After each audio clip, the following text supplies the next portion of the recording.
Ladies and gentlemen, welcome into my official college football week number 6 picks and predictions, where I predict the final score of every single college football game involving a ranked team, beginning with not one but two Friday night games. First, you do have Oregon sitting at number 6. They, I think, fell all the way back to number 9. Now they're coming back up. They are hosting Michigan State. I thought Michigan State played better than the score indicated against Ohio State. Aiden Childs looked more accurate. But you've got Oregon sitting minus 24.5. They're at home. This is a 6 o'clock Pacific time start. I do think Oregon wins this game very easily, 44-17. This is the game before the Ohio State-Oregon game, so this will be their little warm-up. I'm expecting Oregon and Ohio State to both go into that game undefeated, and I do think they end up covering a relatively big spread. I did have Oregon covering last week against UCLA, and they didn't. A lot of that was due to a goal line interception by Dylan Gabriel that was returned for a pick six right before the end of the first half that swung the game 14 points. They easily beat UCLA and should have covered that spread, but either way, I do have them winning this game easily against an overmatched Michigan State team that they're trying to find their footing. Maybe they win 5-6 games this year. I mean, they did get off to a nice start, but the game against Ohio State 38-7. The other 9 o'clock game, it's interesting. There's two Friday games. They're both at 9 o'clock. It is UNLV, and apparently, I guess there's two teams tied at number 25 because UNLV is number 25, Texas A&M is number 25. This is a fun game. Syracuse, Kyle McCord, he's passed for a ton of yards. I mean, he's got to be averaging like 370 yards passing per game. The problem is the interceptions. McCord has thrown 5 picks. UNLV dealt with the situation where they lost their starting quarterback because of an NIL dispute. Their backup comes in. I mean, he destroyed Fresno State, and Fresno State's got a good defense. They had 59 points on offense. This is a good UNLV team. They're potentially competing for that group of 5 playoff spot. And they're minus 4.5, but they've got a 79% chance to win. So I do think there's decent value on UNLV. Syracuse was not that great against Holy Cross. That was only a 14-point game at halftime. I've got UNLV at home. They are at Allegiant Stadium winning this game 38-32, higher scoring game covering the spread. Moving on to the Saturday games, it is UCLA in a noon Eastern window. Ouch. On the road at Penn State. I think this is the big noon game. Penn State sitting 28-point favorites. Yeah, UCLA this year, not good. Their first year in the Big Ten, going to be very, very tough to win this game. Penn State coming off that emotional win against Illinois. I think they win this game 34-8. UCLA is probably going to get shut out through most of it. Maybe they're down 34-0 at the end. They score a touchdown. They go for 2. I don't know. Penn State sitting minus 28 in this game. UCLA, you could make an argument they are the worst team in the Big Ten, or at least one of the top 2 or top 3. I mean, maybe you want to say Northwestern is there as well, but either way, Penn State wins this game very, very easily at home, and it's a rare one for UCLA playing in the noon Eastern window. Next, we do have a ranked v. ranked matchup. It is number 9 Missouri taking on Texas A&M. Texas A&M sitting 1-point favorites. This game is basically a pick-'em. Missouri coming off their bye. They had that just bad overtime win against Vanderbilt that shot them down the rankings. Now they're back up to number 9. I just think Missouri is better than A&M. I think both of these teams are probably overrated, but in a battle of the overrateds, give me Missouri. A&M probably already should have 2 losses at this point. I think Missouri wins this game outright and obviously covers the spread there. Another noon game, it is SMU. You could make an argument that SMU, even with what happened to Preston Stone going with their backup, they could be ranked, honestly. I mean, they've been really good this year. They just destroyed Florida State. They are traveling to take on Louisville. Louisville sitting at number 22 in the country. They are 7-point favorites in this game. Louisville coming off that loss on the road to Notre Dame. They lost by a touchdown, but it felt like Notre Dame was going to win that entire game. I mean, Notre Dame was in total control. This game, I think, is going to be very high scoring, going to be very close. Would not surprise me at all if SMU ended up winning it, but it should be a shootout. Louisville wins by 3. 42-39. Give me SMU plus the 7 in that matchup. Moving on to the 3:30 window, it is Ohio State hosting Iowa. So Iowa coming off a bye week. They've had a decent start to the season. Honestly, that loss to Iowa State is starting to look a lot better because they lost to Iowa State. Everyone said they blew that game. They should have won it. It's a bad loss to a rival early in the season. Well, Iowa State looks really good right now. Now, we'll see how it plays out, but that's Iowa's only loss. You could argue they should be ranked. Iowa's like a fringe top 25 team. Ohio State, on the other hand, sitting at number 3 in the country. They've been there now for multiple weeks. They're 20.5-point favorites. They're given a 90% chance to win this game. And Ohio State, they're just too much when it comes to their offense. I will say, Ohio State's defense, it's been disappointing this year. I was surprised against Michigan State how easy it was for them to move the football. They got to start playing better defense. And I think they do against an Iowa team that we know they can run, but they can't throw. And especially when you're one-dimensional, you're traveling to Ohio Stadium with all of that talent. It's going to be very, very hard. I remember Iowa traveled to Ohio State with a similar team, although they were a lot worse on offense and better on defense like 3 years ago, and Ohio State won 54-10, and it was a very similar line. Ohio State was like minus 24 or something. They won 54-10.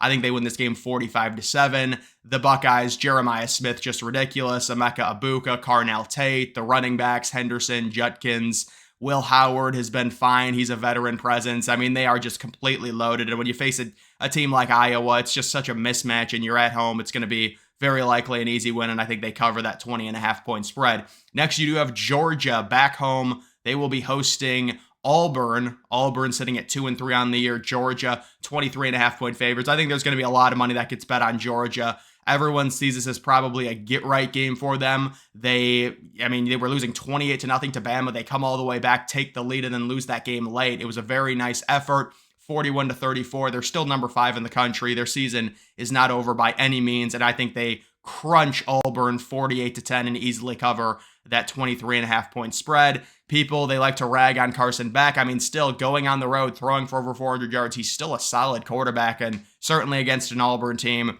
they're just not very good this year. They've got a hard schedule. They're very likely going to fall to 2-4. Obviously, another 3:30 game. It is Ole Miss traveling to South Carolina. So this is a very annoying game for Ole Miss. Now, Ole Miss already lost to Kentucky at home. Now they're traveling on the road. South Carolina, this is not an easy game. Now, South Carolina's been kind of bipolar like Kentucky. I mean, they almost lost to Old Dominion at the start of the season, but they've had some really good performances. Ole Miss, 9-point favorites, given a 75% chance to win. I kind of see this being a weird score. I'm going to go 27-22. I think South Carolina can cover it. So with the raucous environment, and certainly for Ole Miss, they need to be wary of this one. You're traveling on the road against a team that, again, kind of similar to Kentucky. So give me Ole Miss, but not by the 9 points they're favored by. Next, we do have Indiana. How about this? Indiana is ranked. And normally whenever I predict an Indiana game, it's always the other team is ranked, and Indiana is always 25-point underdogs. But in this one, Indiana, IU is sitting minus 13.5, traveling to take on Northwestern.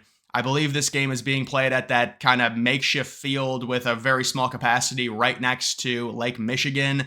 Indiana, they've been really good this season. They haven't faced the best teams, but they are blowing everyone out. The Maryland game was, I guess, kind of close. They won by 14, but I like Indiana. I guess you could argue maybe the hype is getting to their head. Northwestern is a team that plays hard. It's not like Indiana has a crazy talent advantage even over Northwestern, but I think Indiana wins this game and they cover the 13.5. They win it 31-14. Northwestern, certainly not a good team this year. Really bad on offense. Moving on to a 4:15 game, the SEC 4:15 game. It is Alabama, the new number 1 overall team, taking on Vanderbilt. Vanderbilt is not bad this year. They are not bad. They almost beat Missouri.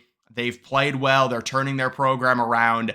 Bama, after that emotional home win, you're traveling, you're facing a team that you should beat. You're sitting 24.5-point favorites. I like Vanderbilt to cover this spread. Bama wins 37-21. They have a slow first half. They pull away in the second half. But to me, based off of Alabama coming off that big win, you're big favorites. You're on the road. It's a feisty Vandy team that plays hard. I think they can cover that 24.5-point spread when you factor all of those things in. Moving on to the 7 o'clock window, it is Clemson. Clemson has been so good the past 3 weeks or 4 weeks, whatever it's been since that week 1 game.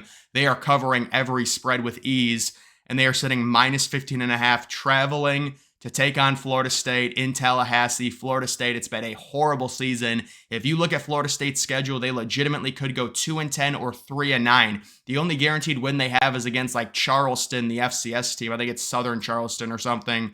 Or Charleston Southern, I think. But either way, Clemson, big favorites in this one. I think they win it easily. And it's hard not to have them covering the spread. I mean, they have been on an absolute warpath. and they look really good. And FSU with DJ Uyunglele, it's over. They need to, I don't know, play a young quarterback or do something, but their season is done. They're not going to make a bowl. They're going to lose to Clemson, and it's probably not going to be very close. Another 7 o'clock game, it is Boise State, Ashon Jeanty. I mean, his stats are just ridiculous. I saw a Heisman leaderboard come out, and he was number 2. It's impossible. You cannot have him number 2. There's no way. The dude through 4 games has like 800. Wait, does he have 1,000 yards or something? I think he's got like 850 yards, but he's averaging 10 yards a carry. 10.3 yards per carry, and he's averaging like 3 touchdowns a game. I mean, it is ridiculous. And you're facing Utah State. Look, I had Boise State covering last week. I said they'd blow out, Washington State, and they did. Now they're 26-point favorites. I think they throttle Utah State here. Obviously, they win this game 51-17, and they easily cover that 26-point spread there in that one. Boise State right now, you would say the favorite to be the group of 5 team to make the playoff as that number 12 overall seed. Next, you do have Tennessee traveling on the road at Arkansas. So yeah, this week, the 7 o'clock games, once again, are just really not good. I mean, is this like the big SEC game? It's Tennessee at Arkansas. I don't know, man. Tennessee sitting 13.5-point favorites. They are the number 4 team in the country. They've been amazing on offense. They've been amazing on defense. The schedule has not been the best. You could argue this is an Ole Miss 2.0 situation where when they finally face a team with a pulse, they struggle. And this is going to be, it's going to be a good environment in Fayetteville. And this is going to be, it should be a good environment at Arkansas. Arkansas has been better than you would think this year. They really have. And I think it's a close game. I think Tennessee ends up winning. But at a certain point, these teams, they're going to be challenged. These are college kids. You're not going to win every game 60-0. And we saw with Ole Miss, at a certain point, Tennessee, I think right now 4-0 against the spread. You're going to have some close games. It's an SEC game. It's on the road. It's at night. It's a hostile environment. It's your first time you're going to be really getting challenged. So I will say they win this game, but they do get a little bit of a scare. The 7:30, this is the NBC game. It is Washington hosting Michigan. Michigan, I don't know how they did not fall at all. I mean, Michigan got outgained by Minnesota by like 70 yards. Minnesota is not good. But Michigan, they're sitting at number 10 in the country. They are 2.5-point underdogs against an unranked Washington team on the road. This is one of those weird Big Ten games. Yeah, this is a Big Ten game. But I guess Michigan should be happy it's not a 10:30 start. But yeah, I would say Washington wins this game. It's going to be low scoring. Michigan can they just can't throw the football. They cannot throw the football. Mullings is a really, really good running back, but Alex Orji, I mean, you could go to Davis Warren, but he throws interceptions. It's hard to see Michigan winning this game on the road against a team. Will Rogers has been good this year. 10 touchdowns, no interceptions. Washington has not gotten off to the start I'm sure they wanted. They had that tough, Friday night loss to Rutgers, but I thought they played well. Rutgers is a good team. They only lost by 3 points.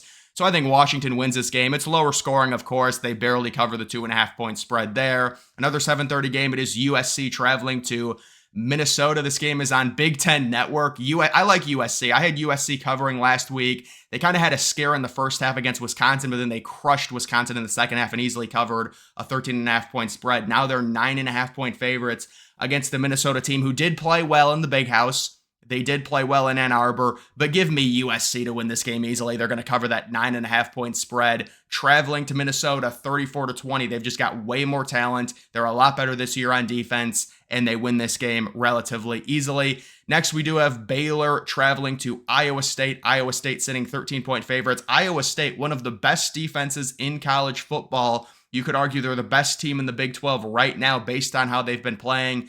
Baylor, they had a tough loss to BYU. They were getting crushed 21-0. They came back, and I thought they were going to win that game. They were driving late down by 6, but they end up losing 34-28. Give me Iowa State to crunch them and shut Baylor down at home. 34-13, they easily win this game. Iowa State, they're playing really good football right now. It's hard to pick against their defense, especially at home against a team like Baylor. And then this is the college game day game. It is California hosting Miami, and it's a 10:30 Eastern start. Miami sitting 13-point favorites. Miami coming off that very close win against Virginia Tech. I'll be honest, I think everybody is going to be picking California to cover in this game just because college game day is there like the first time ever. And you've also got Miami not looking good against Virginia Tech. Now they're traveling into a hostile environment. It's going to be a 7:30 Pacific start time. It's going to be raucous. And, I'll buy into it. I could see it. I mean, sometimes the public is right. Remember last week, You had all of the sharps on Penn State to cover a crazy high 18-point spread. The general public was like, that's ridiculous. Illinois is good enough, they can cover it. And Illinois only lost by 14. They ended up covering it. So I think this is going to be a higher scoring, fun game. Well, maybe not that higher scoring for college, but 31-28. Miami wins, but give me Cal to cover that 13-point spread. I think the line's already come down to like 12 or 12 and a half because it's just such an obvious play because of how Miami struggled against Virginia Tech. But either way, guys, that is going to do it for this video. Make sure you follow me on X. Link to that's always in the description.